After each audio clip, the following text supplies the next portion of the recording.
Watching EAC News, thank you for joining us. The National Bank of Cambodia's Deputy Governor, Chia Set Rai, was promoted to governor and given the rank of senior minister by the king on Saturday, at the recommendation of Prime Minister Hun Sen.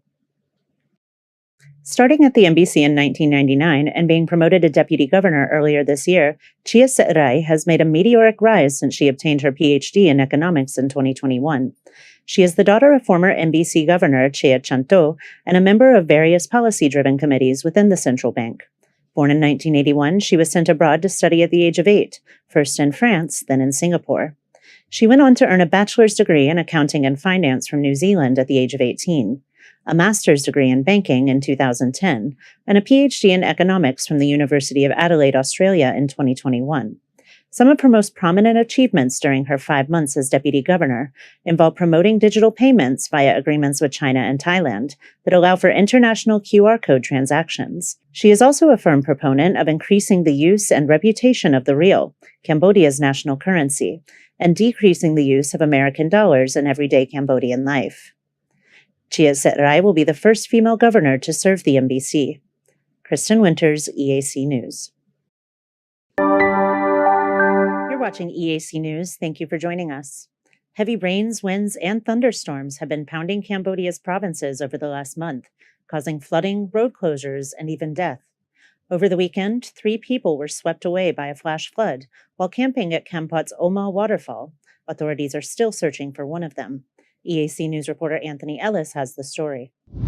Kampot Police Commissioner Major General Mao Chan Matarut told EAC News that the authorities are still looking for one of the 3 victims who were swept away by the flash flood while camping in Oma waterfall on Saturday night. He confirmed that on Sunday afternoon, authorities found the body of a female victim and rescued a male victim. Meanwhile, the search continues for another female victim that was swept away by the flood. According to Kampot Provisional Police, the victims were among over 50 people staying at the Oma waterfall camping ground Sunday night. They were camping on the path leading to the waterfall when a storm exacerbated a month of rain in the area, causing sudden, violent flooding around 3 a.m. When the victims were swept away in their tent, so far authorities have evacuated more than 50 tourists from the Oma Falls to safety. They have called on the public to avoid camping near the falls until better weather prevails. Authorities in Kampot and Kep are closely monitoring the situation and praying for reprieve from the rain. Kep Governor Sompa Seth posted on his Facebook, "For the current flooding situation, we can control it if the rain does not continue." Meanwhile, the road to Sittingville has been closed due to heavy flooding, and the government has asked travellers to take a detour or the Phnom Penh-Sittingville Expressway. On Sunday, the Department of Public Works and Transport of Sittingville announced the National Road 4 near Srang Samrong and Okiki bridges are to be closed until further notice. Sittingville authorities have reported continued rain in the province, causing injuries and damage to homes. Anthony Ellis, EAC News. You're watching EAC News. Thank you for joining us. Phnom Penh Municipal spokesperson Sansok Seha said that authorities have arrested 11 Vietnamese men and women in connection with the fatal shooting of a Vietnamese man in Phnom Penh's BKK3 district on Saturday. EAC News reporter Anthony Ellis has more. 35-year-old Minh Hung Cu, a Vietnamese man who had been living in Cambodia, was gunned down on Saturday, allegedly following an argument. According to witnesses, a car was moving along Street 163 at the corner of Street 360 when it suddenly stopped. The victim was sitting getting out of the car, arguing with someone inside the car and walking away. The car then followed behind a man, got out of the car and fired 3 shots at the victim as he walked away. Police interviewed shortly afterwards, pronouncing Minh Hung Cu dead at the scene. Sun Sok Seha said that he did not yet bear the motive of the shooting, but authorities are questioning 11 Vietnamese nationals. Anthony Ellis, EAC News. You're watching EAC News. Thank you for joining us. The current government has until August 22nd to reform and restructure following the July 23rd election. Prime Minister Hun Sen has made several announcements relating to the transfer of power, the most revelatory being the handing over of his position to his son, Dr. Hun Manet. On Sunday, Interim Prime Minister Hun Sen confirmed that his controversial Supreme Consultative Council, or SCC, will remain after the government is reformed in August. He also hinted that parties who did not participate in the 2023 election may be able to send representatives to the council. Speaking in a special audio message on Sunday, the Prime Minister confirmed that the SCC will maintain the same structure it has had since its inception after the previous election in 2018, with a deputy head of delegation and a secretary. The rest of the council will be comprised of 3 dignitaries from each political party that opts to join the council.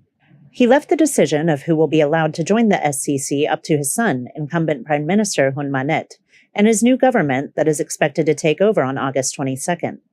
He said that it is possible that parties who did not participate in this month's election could be able to join the council so long as they are registered with the Ministry of Interior. This year, the National Election Committee refused the application of major opposition Candlelight Party to run in the election, citing insufficient paperwork. This resulted in an outcry from opposition leaders and supporters and roughly 440,000 ballots being spoiled in protest. The Supreme Consultative Council was established by Prime Minister Hun Sen in 2018 after his Cambodian People's Party swept the election and won all 125 seats in the National Assembly, in addition to all seats in the Senate. He said that the SCC was established to give a voice to Cambodia's other parties. However, the council has faced criticism from social observers who say it is purely performative without any real power. It has been accused of being inactive when it comes to important issues affecting the political party's constituents and seen as a move to legitimize the one-party dominance of the CPP gained in 2018.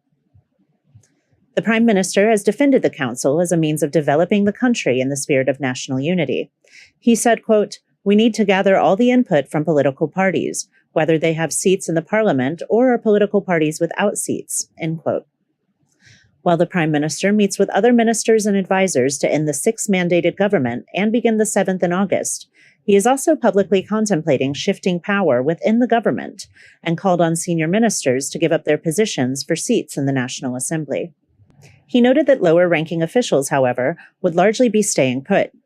On Saturday, he released a voice message saying that all officials ranked as secretaries of state and below will keep their positions, although they will be able to choose whether they will report to their relevant ministries as secretaries of state or report directly to the Prime Minister as ministers attached to the Prime Minister. Kristen Winters, EAC News. Some cases against the decisions made by electoral commissions of Kampong Cham, Pailin, and Tabong Kamum. The NEC fined 5 citizens for inciting voters not to vote, imposing a 10-year penalty. In Case 1, plaintiff Law Meng Heng appealed against the Resolution 001 KPKJ dated 17 July 2023 of Kampong Cham Province Electoral Commission. The decision imposed a fine of 10 million riyals, removed from the plaintiff's name from the voters list, and disqualified him for standing for election for 10 years. Case 2 saw plaintiff Heng Van Bos representing Mr. Hen Rachana appealing against Resolution 001 dated 17th July 2023 of the Pailin Provisional Electoral Commission. Case 2 saw plaintiff Heng Van Bos representing by Mr. Hen Rachana appealing against Resolution 001 dated 17th July 2023 of the Pailin Provisional Election Commission. The Commission fined Kem Monikasal a male 15 million riyals, removed his name from the voters list, and disqualified him from voting for 10 years. Case 3 involved plaintiff lawyer Heng Van Bos representing Mr. Hun Rachana, lodging a complaint against the decision number 002 dated 17 July 2023 issued by the Pailin Provisional Election Commission. The Commission imposed a 10 million riyal fine on Sun Sophia, a female removed from the voters list, and disqualified her from standing for election for 10 years. In Case 4, plaintiff Yoon Sok-heun, a teacher, appealed against the decision number 001 dated 19th July 2023 of the Tabong Kamum Provincial Electoral Commission. This decision fined him 10 million riyals, removed his name from the voters list, and disfranchised him for 5 years. As for case number 5, plaintiff Tuk Chavim, a male born on 12th of December 1972, and a lawyer, appealed against the decision number 001 KPTK dated 19 July 2023 of the Organising Committee voting in Tabong Kamum Province. The Commission imposed a fine for Yang Sok-hun, a male born in March 29, 1982, delisted him from the voters list and removed his right to vote. The NEC clarified all aforementioned complaints are related to instructions to prevent or incite people not to vote, or for voters to mark and destroy the ballots, which is considered an offence under the Article 142 of the new version of the law of the amendments of the election law. Anthony Ellis, EAC News. You're watching EAC News. Thanks for joining us. Angkor International Airport is set to open in October. The Secretary of State of Civil Aviation has announced the inauguration of Siem Reap Angkor International Airport on October 16, 2023, situated in Sotolnukum District, approximately 40 kilometres from the city of Siem Reap. The airport promises to serve a major gateway to its renowned tourist designation. The notification issued on the 27th of July 2023 informs national and international air transport operators, as well as the public, that the international airport located in Krelpong Village, Pompel Commune and Preville Village, Tapak Commune, Sotnukum District, Siem Reap Province, has been officially named Siem Reap Angkor International Airport. According to Sin Chansrevutta, the spokesman of Civil Aviation, Siem Reap Angkor International Airport, has received its official IATA code, SAI, from the International Airport Transport Association and its ICAO code, VDSA, from the International Civil Aviation Organisation. Siem Reap Angkor International Airport assumes full responsibility for handling all passenger and air cargo flights presently operating from Siem Reap International Airport. This seamless transfer will take effect from midnight Cambodian time, ahead of the official opening. Siem Reap Angkor International Airport will conduct a series of test flights as needed, non-commercial and non-profit, between October 5th and the 15th of 2023. Ms. Chai Sevelin, President of the Association of Travel Agents of Cambodia, highlighted the significance of the new airport for the future of tourism in Cambodia. She emphasized the importance of enhancing the confidence of tourists by utilizing knowledge, skills, and professional ethics to complete the attraction visitors to the region. We have been working closely with airlines and other stakeholders to ensure everything is in place for the transaction, said Sin Chansrevutta, spokesman of the State Secretary of the Civil Aviation. The construction of the airport began in 2018 and was originally scheduled to be completed in 2021. However, the project was delayed due to the COVID-19 pandemic. Anthony Ellis, EAC News. You're watching EAC News. Thank you for joining us. Prime Minister Hun Sen announced yesterday that he would be resigning his position after 38 years of leading Cambodia. He will be handing over his position to his son, General Hun Manet, next month, and he has already publicly given guidance towards protecting the peace, which he credits himself for establishing long ago. Prime Minister Hun Sen wrote a message to his son on Twitter yesterday, encouraging him to protect Cambodia's peace, to maintain the current pace of development and the well-being of the people. He also remarked on the coincidence that on the same day he announced that Hun Manet would become Prime Minister, Bayon TV aired the episode of his birth on the PM's biographical TV series that runs every week entitled Sun Under the Full Moon. General Hun Manet was born on October 20th, 1977, while Prime Minister Hun Sen was in Vietnam. He later re-entered with Vietnamese forces to oust the Khmer Rouge in 1979. The PM said, quote, "Your life started very sad, and you and your mother tried very hard to reunite with me. When you become the Prime Minister of Cambodia, you must protect the peace to ensure the development and peace of the people," end quote. In a special speech yesterday, the Prime Minister announced that he would be turning over his position to his son on August 22nd. He said the move was meant to maintain the stability, security, and long-term development of Cambodia. As the longest-serving Prime Minister in the world, Hun Sen will not be disappearing from political life, however, having announced he would become President of the Senate in February. Kristen Winters, EAC News.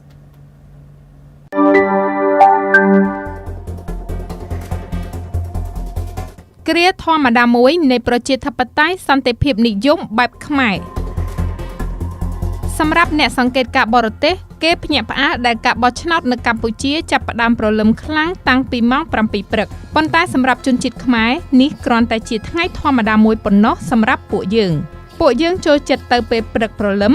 ដើម្បីជៀសវាងការតម្រង់ជួរក្រោមពន្លឺថ្ងៃក្តៅកាលពីថ្ងៃទី 23 ខែកក្កដានៅការិយាល័យបោះឆ្នោតក្នុងវិទ្យាល័យសម្ដេចហ៊ុនសែនភ្នំពេញថ្មី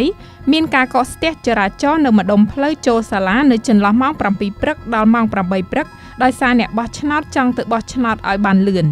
នៅខាងមុខបរិវេណសាលារៀនបរិយាកាសមានភាពរស់រវើកប្រជាជនមានភាពញញឹមញញែមហើយថតរូបតាមទូរស័ព្ទដៃនៅមុខការិយាល័យបោះឆ្នោតដោយបង្ហាញស្នាមម្រាមដៃដែលប្រឡាក់ទឹកខ្មៅរបស់ពួកគេនៅម៉ោងប្រហែល 7:00 ព្រឹកយើងចាប់ផ្ដើមឃើញពេញនៅលើ Facebook, Instagram និង Telegram ការជូនដំណឹងពីមិត្តភ័ក្តិដែលបានទៅបោះឆ្នោតឬផ្ញើរូបថតបន្ទាប់ពីបោះឆ្នោតអ្នកខ្លះបានថតរូបជាមួយគ្រួសារទាំងមូលតែម្ដងក៏មានយើងស្ទើរមិនឃើញមានជួរវែងទេនៅមុខការិយាល័យបោះឆ្នោតនីមួយៗអ្នកខ្លះត្រូវឈរស្វែងរកឈ្មោះនៅក្នុងបញ្ជីបោះឆ្នោតមុននឹងចូលបោះឆ្នោតអ្នកខ្លះមិនធ្វើបែបបទនេះព្រោះពួកគាត់បានពិនិត្យមើលបញ្ជីជាមុនតាមរយៈកម្មវិធីទូរស័ព្ទដៃរបស់គណៈកម្មាធិការជាតិរៀបចំការបោះឆ្នោតហៅកាត់ថាកោជបអ្នកបោះឆ្នោតអ្នកសង្កេតការណ៍និងអ្នករៀបចំការបោះឆ្នោតសុទ្ធតែមានអាកប្បកិរិយាប្រកបដោយសណ្ដាប់ធ្នាប់មានភាពត្រជាក់ហាក់ដូចជាពួកគេស៊ាំនឹងដំណើរការនេះរួចទៅហើយដល់ម៉ោង 1:00 រសៀលការិយាល័យបោះឆ្នោតកាន់តែមានមនុស្សតិចទៅដោយសារថាជាង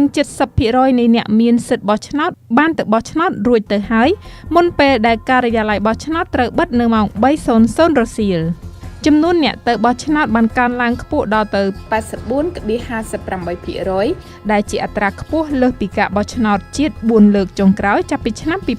2003 យើងគ្មានឮរបាយការណ៍អំពីអំពើហិង្សាទាល់តែសោះយើងមិនឃើញពលរដ្ឋមានក្រសែភ្នែកដែលពោពេញដោយកំហឹងការស្អប់និងការរើសអើងគ្នានោះទេបើប្រៀបធៀបទៅនឹងការបោះឆ្នោតឆ្នាំ 2013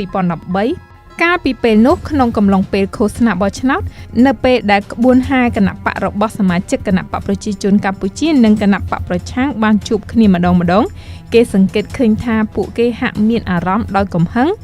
និងការស្អប់គ្នាទាំងសងខាងសម្រាប់ឆ្នាំនេះយើងសង្កេតឃើញក្រសែភ្នែករបស់ពលរដ្ឋហាក់មានភាពត្រជាក់និងស្រទន់កម្មករនិងពលរដ្ឋទូទៅត្រូវបានផ្ដល់ថ្ងៃឈប់សម្រាកបន្ថែមនៅថ្ងៃច័ន្ទដូច្នេះពួកគេអាចត្រឡប់ទៅខេត្តកំណើតរបស់ពួកគេវិញនៅថ្ងៃសៅរ៍ទៅបោះឆ្នោតថ្ងៃអាទិត្យហើយត្រឡប់មកកន្លែងធ្វើការនៅទីក្រុងភ្នំពេញនៅថ្ងៃច័ន្ទនាវេលាថ្ងៃត្រង់ថ្ងៃច័ន្ទនៅលើផ្លូវជាតិលេខ1ដែលតភ្ជាប់ខេត្តកណ្ដាលព្រៃវែងនិងខេត្តស្វាយរៀងមករាជធានីភ្នំពេញចរាចរណ៍បានចាប់ផ្ដើមកកស្ទះនៅលើស្ពានអ្នកលឿងដែលជាស្ពានវែងជាងគេនៅក្នុងប្រទេសកម្ពុជាសាងសង់ដោយជំនួយរបស់ជប៉ុនម៉ូតូជាច្រើនគ្រឿងបានធ្វើដំណើរត្រឡប់ចូលក្រុងវិញអ្នកខ្លះឈប់ថតរូបចុងក្រោយរបស់ពួកគេមុនពេលត្រឡប់ទៅធ្វើការវិញអ្នកខ្លះបានឈប់សម្រាកមួយផ្លែតហូបម្ជូរនៅលើស្ពានពួកគេសម្រាកលំហែលើស្ពានហាក់បីដូចជាគ្មានរឿងអ្វីកើតឡើងឯប៉ូលីសវិញកំពុងមមាញឹកនៅក្នុងការគ្រប់គ្រងចរាចរណ៍នៅលើស្ពានហើយប៉ូលីសខ្លះក៏ឆ្លៀតបរិភោគអាហារថ្ងៃត្រង់របស់ខ្លួននៅលើស្ពានដែរម៉ូតូខ្លះដឹកមនុស្ស3ទៅ4នាក់នៅក្នុងនោះក៏មានក្មេងតូចៗពេលខ្លះយើងអាចឃើញជើងតូចៗរបស់កុមារដេកសណ្ដុកនៅចន្លោះកណ្ដាលរវាងឪពុកម្ដាយរបស់ពួកគេម៉ូតូរបស់យុវជនខ្លះដឹកមាន់ទានិងអង្ករដែលឪពុកម្ដាយពួកគេផ្ដល់ឲ្យសម្រាប់អ្នកមានការងារធ្វើគេចូលចិត្តនិយាយលេងសើចតាម Facebook និងតាមបណ្ដាញសង្គមផ្សេងទៀតដោយពួកគេបង្ហោះរូបថតញញឹមរបស់ពួកគេជាមួយនឹងចំណងជើងថាស្អែកធ្វើសំណង់ធម្មតាវាមិនមែនមានន័យថាពួកគេទាំងអស់គ្នាសុទ្ធតែធ្វើការនៅក្នុងវិស័យសំណង់នោះទេប៉ុន្តែនេះគឺជាពាក្យពេញនិយមសម័យថ្មីដែលចង់និយាយថាថ្ងៃស្អែកគ្រាន់តែជាថ្ងៃធ្វើការធម្មតាមួយប៉ុណ្ណោះប៉ុន្តែសម្រាប់អ្នកនយោបាយរបស់គណៈបកប្រជាជនកម្ពុជាប្រហែលជាពួកគេមិនអាចមានថ្ងៃធ្វើការដោយធម្មតានោះទេសម្រាប់អ្នកដឹកនាំជំនាន់ថ្មីពួកគេចាំបាច់ត្រូវរែកពុនក្តីសង្ឃឹមរបស់អ្នកបោះឆ្នោតផងនិងរបស់ថ្នាក់ដឹកនាំជំនាន់មុនផងដើម្បីបន្តនៅមរតកនៃការកសាងប្រទេសជាតិតាមរយៈការពង្រឹងកាន់តែរឹងមាំនៅវប្បធម៌សន្តិភាពប្រជាធិបតេយ្យដែលមានភាពអព្យាស្រ័យផ្អែកលើផ្នត់គំនិតព្រះពុទ្ធសាសនាខ្មែរដែលចេះគោរពគ្នាទៅវិញទៅមកនិងចេះរួមរស់ជាមួយគ្នាដោយសន្តិភាពនិងការអភិវឌ្ឍសង្គមឲ្យកាន់តែរីកចម្រើនថែមទៀតខណៈពេលដែលកម្ពុជាឈានឆ្ពោះទៅរកសេដ្ឋកិច្ចដែលមានចំណូលខ្ពស់នៅឆ្នាំ2050អ្នកសង្កេតការបរទេសខ្លះចោទសួរថាហេតុអ្វីបានជាសមាជិកគណៈបកប្រជាជនកម្ពុជាមានភាពបូរេសកម្មខ្លាំងនិងរំជើបរំជួលជាមួយនឹងការបោះឆ្នោត ប្រហែលជាដោយសារថាថ្នាក់ដឹកនាំរបស់គណៈបកប្រជាជនកម្ពុជាជាថ្នាក់ដឹកនាំដែលទាមទារភាពឥតខ្ចោះនិងមានការប្រុងប្រយ័ត្នខ្ពស់ដោយមិនមើលស្រាលស្ថានភាពពួកគាត់មិនមើលស្រាលគូប្រជែងឡើយហើយតែងតែប្រុងប្រយ័ត្នគ្រប់ពេលវេលាហើយពួកគាត់ពិតជាគិតត្រឹមត្រូវភាពប្រុងប្រយ័ត្នរបស់ពួកគាត់បានធ្វើឲ្យគណៈបកប្រជាជនកម្ពុជាឈ្នះការបោះឆ្នោតទន្ទឹមនឹងអត្រាអ្នកទៅបោះឆ្នោតខ្ពស់ទោះបីជាបកប្រឆាំងព្យាយាមរកគ្រប់មធ្យោបាយដែលអាចធ្វើទៅបានដើម្បីបំផ្លាញសញ្ញាឆ្នោតនិងបំផ្លាញដំណើរការបោះឆ្នោតក៏ដោយសម្រាប់អ្នកបោះឆ្នោតសញ្ញាឆ្នោតរបស់ពួកគេតំណាងឲ្យក្តីសង្ឃឹមសម្រាប់អនាគតកាន់តែប្រសើរជាអនាគតដែលឈានឆ្ពោះទៅរកប្រទេសដែលមានវិបុលភាពខ្ពស់នៅឆ្នាំ2050ជាមួយនឹងគុណភាពជីវិតកាន់តែល្អប្រសើរសម្រាប់ពលរដ្ឋនិងការអភិវឌ្ឍប្រកបដោយបរិយាបន្នសម្រាប់អ្នកជំនួញវិញពួកគេបានធូរស្រាលចិត្តយ៉ាងខ្លាំងដោយដឹងថាស្ថិរភាពរបស់កម្ពុជានៅតែមានភាពរឹងមាំសម្រាប់អ្នកជំនួញអស្ថិរភាពនិងភាពមិនអាចព្យាករបានគឺជាសត្រូវដ៏អាក្រក់បំផុតសម្រាប់ការប្រកបអាជីវកម្មបន្ទាប់ពីការបោះឆ្នោត3លើកចុងក្រោយគឺនៅឆ្នាំ2013 2018 និង2023ការវិវត្តនៃព្រឹត្តិការណ៍ទាំងឡាយអាចប្រាប់យើងថាប្រទេសកម្ពុជាមិនអាចទទួលយកបាននូវលទ្ធិប្រជាធិបតេយ្យបែបបច្ចឹមប្រទេសដែលមានលក្ខណៈបុគ្គលនិយមនិងអាត្មានិយមហើយផលប្រយោជន៍សហគមន៍បែរជាមានទម្ងន់ស្រាលជាងផលប្រយោជន៍និងសិទ្ធិបុគ្គលនោះទៅវិញប្រទេសកម្ពុជាមានវិធីផ្ទាល់ខ្លួនរបស់យើងនៅក្នុងការប្រើគោលគំនិតលទ្ធិប្រជាធិបតេយ្យបែបបច្ចឹមប្រទេសឲ្យសមស្របតាមបរិយាបន្នរបស់សង្គមកម្ពុជានេះគឺមិនខុសអ្វីពីការដែលអាណាចក្រខ្មែរបានយកវប្បធម៌ឥណ្ឌាមកលាយបញ្ចូលគ្នាដើម្បីកសាងអរិយធម៌ខ្មែរដែលមានភាពទល់ឯករបស់ខ្លួននោះទេខ្មែរបានបង្កើតអរិយធម៌ដោយឡែករបស់ខ្លួនដោយគ្មានបរទេសណាមួយគិតថាជនជាតិខ្មែរដូចជនជាតិឥណ្ឌានោះទេដូចគ្នានេះដែរលទ្ធិប្រជាធិបតេយ្យនៅកម្ពុជាមិនចាំបាច់ត្រូវចម្លងឲ្យដូចប្រជាធិបតេយ្យអាមេរិកនិងអឺរ៉ុបនោះទេយើងមិនចាំបាច់ផ្លាស់ប្ដូរអត្តសញ្ញាណរបស់យើងដើម្បីផ្គប់ចិត្តនរណាម្នាក់នោះទេកម្ពុជាគួរបន្តកសាងលទ្ធិប្រជាធិបតេយ្យដោយឈរលើមាគ៌ាសន្តិភាពនិងភាពអព្យាស្រ័យរបស់យើងផ្ទាល់តាមចិត្តគំនិតខ្មែរនិងការព្រានប្រដៅព្រះពុទ្ធសាសនាយើងមិនចាំបាច់ដុតអគារឡាននិងបំផ្លាញទ្រព្យសម្បត្តិសាធារណៈដើម្បីឲ្យគេទទួលស្គាល់ថាយើងមានលទ្ធិប្រជាធិបតេយ្យនោះទេយើងមិនចាំបាច់ធ្វើត្រាប់តាមគេនៅក្នុងការបំផ្លាញអគាររដ្ឋសភាកាពីតូលរបស់អាមេរិកដុតទីក្រុងប៉ារីសទាំងមូលបំផ្ទុះគ្រាប់បែកនៅវិហារអ៊ីស្លាមគ្រីស្ទនិងឈ្វីបដុតគម្ពីរកូរ៉ាន់និងជំរុញការផ្សព្វផ្សាយលទ្ធិជ្រុលនិយមការរើសអើងជាតិសាសន៍ការប្រាស្រ័យអំពើហិង្សាលើជនជាតិអាស៊ីនិងការជំរុញការស្អប់ខ្ពើមសាសនាអ៊ីស្លាមឡាក់ដើម្បីឲ្យគេទទួលស្គាល់ថាយើងមានសេរីភាពអស្ចារ្យនៅក្នុងការបញ្ចេញមតិនោះទេកម្ពុជាពិតជាមិនអាចយល់បានទេថាការចោទប្រកាន់នរណាម្នាក់ថាជាឃាតករគឺជាសិទ្ធិសេរីភាពនៃការបញ្ចេញមតិកម្ពុជាពិតជាមិនអាចយល់បានទាល់តែសោះថាបន្ទាប់ពីមានការបាញ់សម្លាប់កុមារជារៀងរាល់ឆ្នាំនៅអាមេរិកសិទ្ធិកាន់កំភ្លើងនៅតែត្រូវបានគេចាត់ទុកថាជាសិទ្ធិមនុស្សទាំងនេះមិនមែនជាឥរិយាបថនិងគុណតម្លៃរបស់ខ្មែរទេនេះមិនមែនជាសង្គមដ៏ឧត្តមឧត្តមដែលយើងកំពុងព្យាយាមកសាងនោះទេយើងមានវិធីរបស់ខ្មែរយើងនោះគឺប្រជាធិបតេយ្យសន្តិភាពនិយមបែបខ្មែរដោយសឹមវិរៈទីប្រឹក្សាយុទ្ធសាស្ត្រនៃវិទ្យាស្ថានចក្ខុវិស័យអាស៊ី AVI ទាំងដំណើរការសង្កេតសញ្ញាឆ្នោតនិងការពិនិត្យមើលត្រាតើត្រានៅត្រឹមត្រូវឬអត់និងទាំងការរាប់សញ្ញាឆ្នោតគ្រប់ដំណើរការទាំងអស់គឺជាដំណើរការត្រឹមត្រូវទាំងមុនពេលបើកការិយាល័យយើងពេញចិត្តដែលអ្វីគ្រប់យ៉ាងបានដំណើរការតាមរបៀបរបស់វាដូច្នេះយើងរីករាយនៅពេលដែលការបោះឆ្នោតនឹងបន្តក្នុងដំណើរបែបនេះយើងចង់ឲ្យវាជាការបោះឆ្នោតដ៏ម៉ឺងម៉ាត់ជាការបោះឆ្នោតមានតម្លាភាពនិងយុត្តិធម៌ We want it to be a fair election, a transparent election and fair. I'm coming from Turkey. ខ្ញុំមកពីប្រទេសទូគីខ្ញុំជឿជាក់យ៉ាងមុតមមថារាល់ការបោះឆ្នោតគឺជាជំហានឆ្ពោះទៅរកលទ្ធិប្រជាធិបតេយ្យដែលកាន់តែជឿនលឿននិងកាន់តែចាស់ទុំនៅកម្ពុជានៅរាល់ការបោះឆ្នោតយើងឃើញអ្វីៗត្រូវបានរៀបចំយ៉ាងល្អនិងត្រូវបានសង្កេតការដោយអ្នកសង្កេតការអន្តរជាតិយ៉ាងច្រើន រាល់ការបោះឆ្នោតគឺមានតម្លាភាព Every election seems to be very transparent. I'm coming from France, the citizens working ខ្ញុំមកពីប្រទេសបារាំង present. ប្រជាពលរដ្ឋក្រោកពីដំណេកហើយមានវត្តមានឈរតម្រង់ជួរនិងមានលទ្ធភាពបោះឆ្នោតរហូតដល់ពេលរសៀល So ដូច្នេះនេះគឺជាសញ្ញាដ៏ល្អ very good sign for ពួកគេមានទឹកចិត្តក្នុងការចូលរួមយ៉ាងសកម្មក្នុងនយោបាយរបស់ប្រទេស actively ដូច្នេះវាគឺជាសញ្ញាដ៏ល្អមួយហើយចំនួនអ្នកទៅបោះឆ្នោតមានកម្រិតខ្ពស់ណាស់នេះគឺជាអ្វីដែលយើងមិនបានឃើញទៀតទេនៅអឺរ៉ុប and this is something that we're not experiencing anymore in Europe. គណៈបកនយោបាយចំនួន18បានចូលរួមប្រកួតប្រជែងយ៉ាងសកម្មដើម្បីដណ្ដើមយកអាសនៈនៅក្នុងរដ្ឋសភាលទ្ធផលបណ្ដោះអាសន្នក្រៅផ្លូវការបានបង្ហាញថាគណៈបកនយោបាយចំនួន2បានទទួលអាសនៈក្នុងរដ្ឋសភាក្នុងនោះគឺគណៈបកប្រជាជនកម្ពុជាឈ្នះដាច់ដោយទទួលអាសនៈក្នុងរដ្ឋសភាបានចំនួន120អាសនៈនិងគណៈបកហ៊ុនស៊ិនប៉ិចទទួលបាន5អាសនៈដូច្នេះរដ្ឋសភាសម្រាប់ការបោះឆ្នោតជ្រើសតាំងតំណាងរាស្ត្រអាណត្តិទី7នេះគឺជារដ្ឋសភាពហុបកដែលប្រជាពលរដ្ឋខ្មែរបានសម្រេចជ្រើសរើសតាមរយៈសញ្ញាឆ្នោតការបោះឆ្នោតជ្រើសតាំងតំណាងរាស្ត្រអាណត្តិទី7នៃរដ្ឋសភាឆ្នាំ2023នេះគឺជាសមិទ្ធផលដ៏ធំធេងនិងមានអត្ថន័យយ៉ាងជ្រាលជ្រៅសម្រាប់ព្រះរាជាណាចក្រកម្ពុជាក៏ដូចជាសម្រាប់ប្រជាពលរដ្ឋខ្មែរអត្ថន័យទី1គឺជាការបោះឆ្នោតប្រកបដោយសុខសន្តិភាពនេះគឺជាលើកទី2ហើយដែលការបោះឆ្នោតនៅកម្ពុជាប្រព្រឹត្តទៅ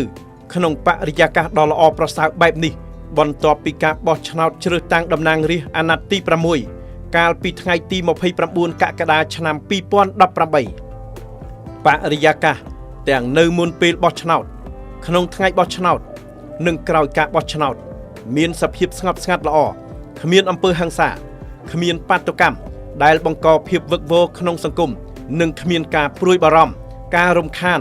ដល់សេចក្តីសុខការប្រកបការងារនិងមុខរបរទទួលទានរបស់ប្រជាពលរដ្ឋឡើយ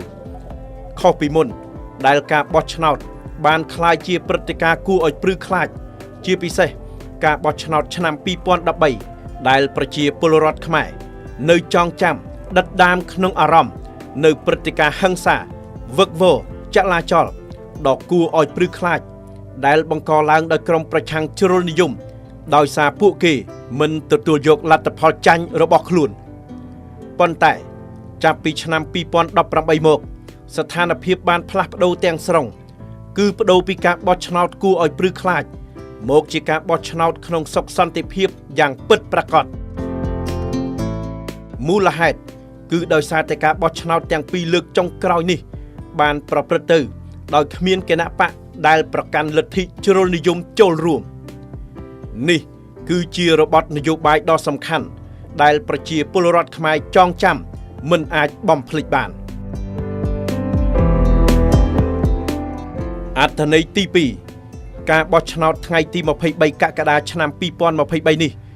គឺជាជោគជ័យយ៉ាងធំធេងសម្រាប់ប្រទេសជាតិនិងប្រជាពលរដ្ឋខ្មែរទាំងមូលជោគជ័យនៅត្រង់ថាការបោះឆ្នោតនេះពិតជាបានប្រព្រឹត្តទៅដោយសេរីត្រឹមត្រូវនិងយុត្តិធម៌ដោយគណៈបកនីមួយៗដែលចូលរួមប្រកួតសុទ្ធតែប្រកាសទទួលយកលទ្ធផលនៃការបោះឆ្នោតបើទោះបីជាខ្លួនបានទទួលកៅអីតិចតួចក្នុងរដ្ឋសភាឬមិនទទួលបានសោះក៏ដោយពីព្រោះពួកគេយល់ឃើញថាលទ្ធផលនេះបានឆ្លុះបញ្ចាំងអំពីឆន្ទៈរបស់ប្រជាពលរដ្ឋម្ចាស់ឆ្នោតយ៉ាងពិតប្រាកដព្រឹត្តិការណ៍នេះឆ្លុះបង្ហាញឲ្យឃើញថាប្រជាធិបតេយ្យនៅកម្ពុជាមានភាពចាស់ទុំដោយអ្នកនយោបាយហ៊ានទទួលយកការពិតនិងគោរពតាមឆន្ទៈរបស់ពលរដ្ឋម្ចាស់ឆ្នោតចំណែកប្រជាពលរដ្ឋខ្មែរទូទៅក៏បានសាទរចំពោះលទ្ធផលនៃការបោះឆ្នោតហើយបានកោតសរសើរចំពោះភាពចាស់ទុំរបស់អ្នកនយោបាយដែលមិនបង្កការភ័យខ្លាច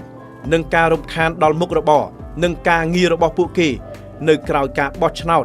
ដោយកាលពីមុនឡើយនេះក៏ជាសមិទ្ធផលដ៏ធំធេងមួយទៀតរបស់លើកនេះខ្ញុំគិតថាល្អជាងមុនឆ្ងាយវាប្រកបទៅដោយសេរីយុត្តិធម៌ហើយបរិយាកាសគឺល្អមែនទែនជាពិសេសសន្តិសុខបាទសន្តិសុខស្នាប់ធ្នាប់រៀបចំបានល្អមែនទែនបាទ ទឹកខ្ញុំទាំងជាបរិបទទាំងអស់ទូទាំងប្រទេសណាបោះឆ្នោតដោយភាពជឿជាក់បាទមានទំនុកចិត្តបាទខ្ញុំផ្អែកលើកត្តាការរៀបចំរបស់អាជ្ញាធររបស់គណៈកម្មការជាតិរៀបចំការបោះឆ្នោតរបស់គណៈបញ្ញយោបាយដែលចូលរួមដោយភាពស្ងប់ស្ងាត់ដោយទំនុកចិត្តអញ្ចឹងប្រជាពលរដ្ឋបោះឆ្នោតក៏ទំនុកចិត្តដូចគ្នាអត្ថន័យទី3វប្បធម៌នយោបាយជ្រុលនិយមលែងមានទីតាំងឈរជើងនៅក្នុងសង្គមខ្មែរទៀតហើយពីព្រោះម្យ៉ាងប្រជាពលរដ្ឋមិនគ្រប់គ្រងនយោបាយបែបនេះនោះឡើយរីឯម្យ៉ាងទៀតប្រមុខដឹកនាំរាជរដ្ឋាភិបាលបកកាន់អំណាចគឺសម្ដេចតេជោហ៊ុនសែនបានប្រកាសយ៉ាងម៉ឺងម៉ាត់និងដាច់ខាតក្នុងការកម្ចាត់ចោលនៅវប្បធម៌នយោបាយជ្រុលនិយមនេះចេញឲ្យអស់ពីកម្ពុជាដើម្បីកសាងវប្បធម៌នយោបាយថ្មីមួយដែលថ្លៃថ្នូរអហិង្សានិងការគោរពគ្នាទៅវិញទៅមកវប្បធម៌នយោបាយថ្មីនេះបាននឹងកំពុងចាក់ឫសយ៉ាងរឹងមាំនៅលើទឹកដីនៃព្រះរាជាណាចក្រកម្ពុជាដែលជាទំព័រប្រវត្តិសាស្ត្រថ្មីមួយសម្រាប់ប្រជាជាតិនិងប្រជាពលរដ្ឋខ្មែរនៅពេលដែលវប្បធម៌នយោបាយថ្មីនេះឈរជើងកាន់តែរឹងមាំខណៈដែលវប្បធម៌នយោបាយជ្រុលនិយមត្រូវបានលុបបំបាត់ប្រទេសជាតិបានស្គាល់ភាពសុខសាន្តគ្មានការរំខាននិងគ្មានការបែកបាក់ឡើយពោលគឺខ្មែរអាចរស់នៅក្នុងវប្បធម៌នយោបាយថ្មីក្នុងនាមជាមហាគ្រួសារតែមួយដោយគ្មានការបែងចែកទោះបីជាពួកគេមានទស្សនៈនយោបាយខុសគ្នាក៏ដោយពួកប្រឆាំងបានត្រឹមទៅប្រាប់បរទេសថាកុំមកវិនិយោគពីនៅកម្ពុជាកុំមកទិញតំណែងពីកម្ពុជានិងសូមឲ្យដាក់ទណ្ឌកម្មចំពោះកម្ពុជាអញ្ចឹងយើងក៏កំពុងតែមានវិធានការឆ្លើយតបទៅលើបញ្ហាទាំងឡាយទាក់ទិនជាមួយនឹងពួកជ្រុលនិយមនៅកម្ពុជាត្រូវតែកម្ចាត់ចោលនៅភាពជ្រុលនិយមដែលបំផ្លាញជាតិសាសន៍ខ្លួនឯង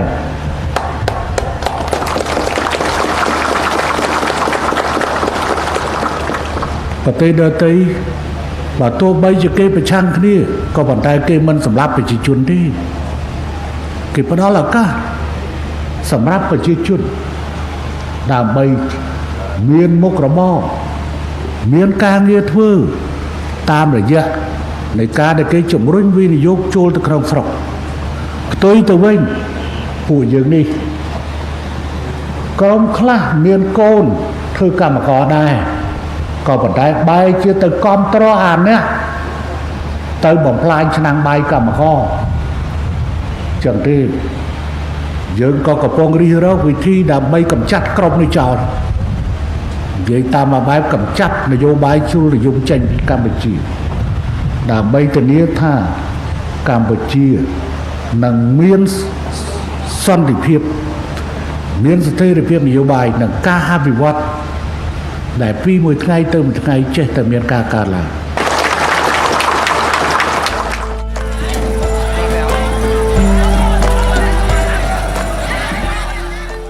អត្ថន័យទី4វប្បធម៌ឡាំប៉ាក្រោយការបោះឆ្នោត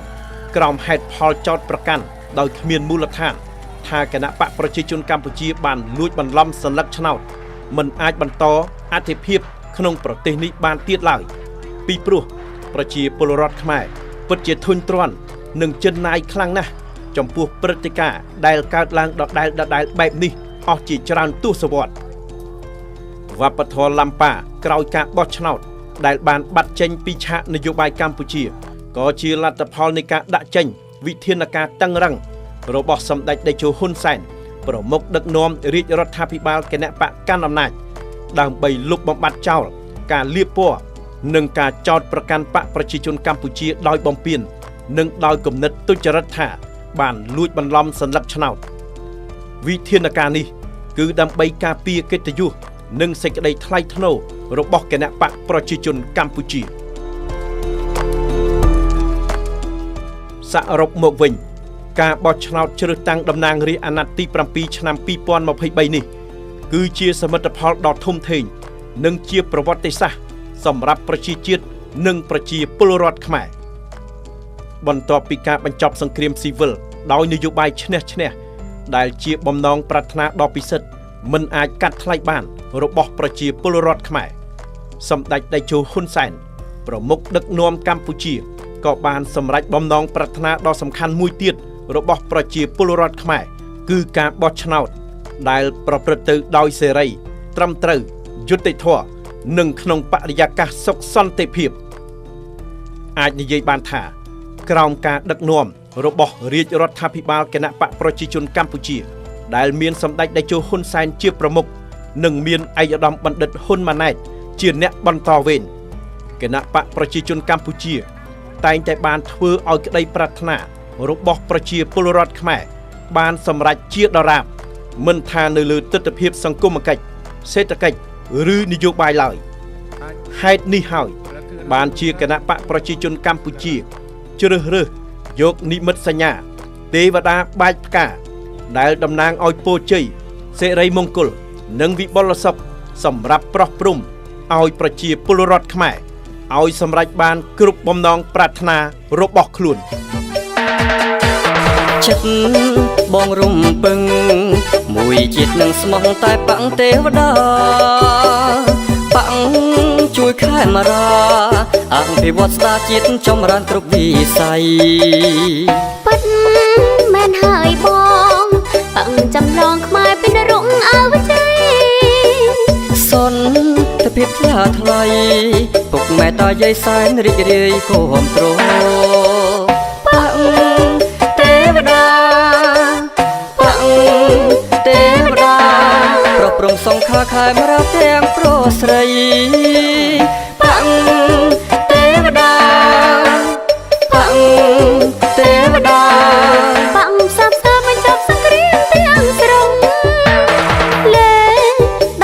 18លេខមានន័យខ្មែរគ្រប់រូបជឿចាំយើងខ្ញុំស្មោះស្ម័គ្រតាមមាគាបាំងជានាំជាតិរុងរឿង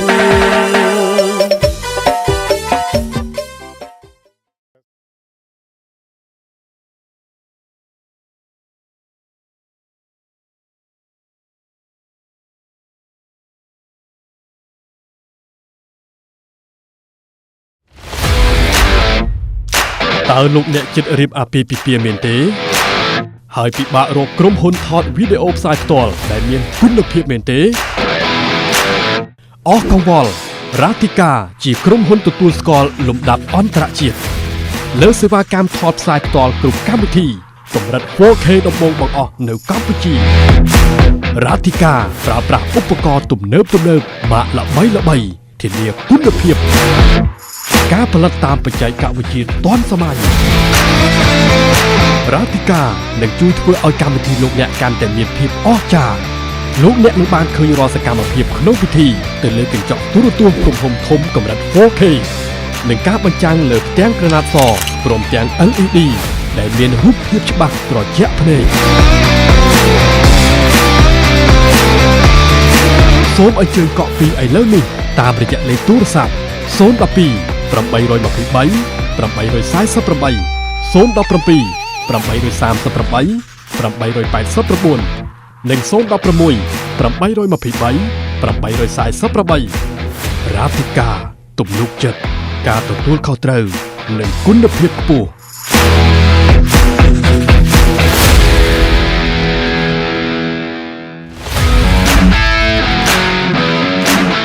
រ៉ាទីកា Entertainment ក្រុមតន្ត្រីអាជីពកំសាន្តបែបស្រាលពីរោះមិនថ្លង់ភ្ញៀវរំភើបចិត្តពិធីរឹតតែអស្ចារ្យ Relax រ៉ាទីកា Entertainment ញ៉ាំងឲ្យកម្មវិធីលោកអ្នកកាន់តែមានភាពអធិកអធមរ៉ាទីកា Entertainment ក្រុមតន្ត្រីដ៏ល្អសម្រាប់ក្រុមគ្រួសារលោកអ្នកសូមអញ្ជើញកក់ពីឥឡូវនេះសម្រាប់កម្មវិធីលោកអ្នកតាមរយៈលេខទូរស័ព្ទ017 838 889 012 823 848និង016 823 848